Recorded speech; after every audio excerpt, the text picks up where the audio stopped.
Hey guys, I'm going to film a few core exercises that you can put together to give you a really decent core workout.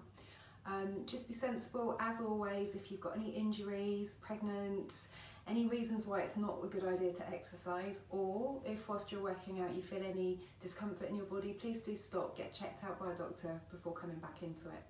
Okay, so we're going to come and lie down on your back. Make sure you're wearing something comfortable where you can move freely. And we're going to start by lifting both knees up above the hips. Now when we do this, we want to keep the lower back down towards the floor and the abdominals engaged. So I'm going to move my arms out the way so you can see. The first movement is to come up onto the toes, lift the knees up above the hips, and then tap both feet down towards the floor. It's a smooth and slow movement. And you're pulling the abdominals in, bracing really hard so that as you move, there's no movement in your lower back. Your lower back stays pressing down towards the floor. That's it, keep going, just a few more of those. Now option, if it's feeling too much or your back's lifting away from the floor, just take it to one leg at a time. Check out how you're stopping the knees directly above the hips and the shins parallel to the floor so you can keep a workout going on throughout the movement. Okay, let's just do one more of those. Okay, next move, feet on floor. Going to lift one knee, opposite hand comes to your temple and lift up and across, stopping the knee above the hip and taking your shoulder up and over to the other knee. Let's change. So finger to temple, lift up, pulse 3 times and then reset. Now check out the movement here. Your center chest lifts up and across as you lift your shoulder up and across too. So you're working into the obliques. Try and keep in the top section of the range so we stay high to keep the oblique muscles working. And just one more of those. Knee above hip and rotate. 3, 2, 1.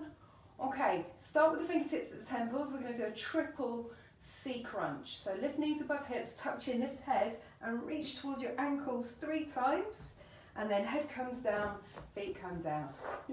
Dog's going to join in 3, 2, 1 and ease it down. Now here you want to keep the lower back pushing down to the floor and you've got to brace really hard as the feet come down to help with that. If it's too much, just do one knee at a time. So what we're doing is we're closing the gap between the ribs and the hips as you reach to the ankles and try really hard to keep the knees still. Alright, last one of those. So you feel your upper abdominals working really hard here. And reset. Okay, feet come a little closer to the bottom. Feet to hip width, squeeze your glutes, lift your hips up by pressing into the heels. And let's pulse 3 times and then come halfway down.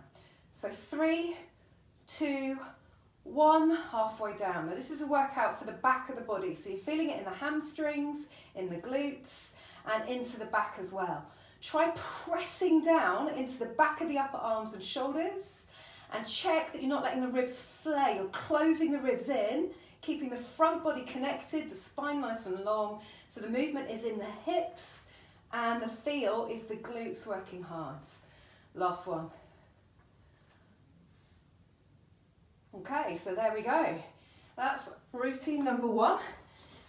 Do it a couple of times and then move on to routine number 2.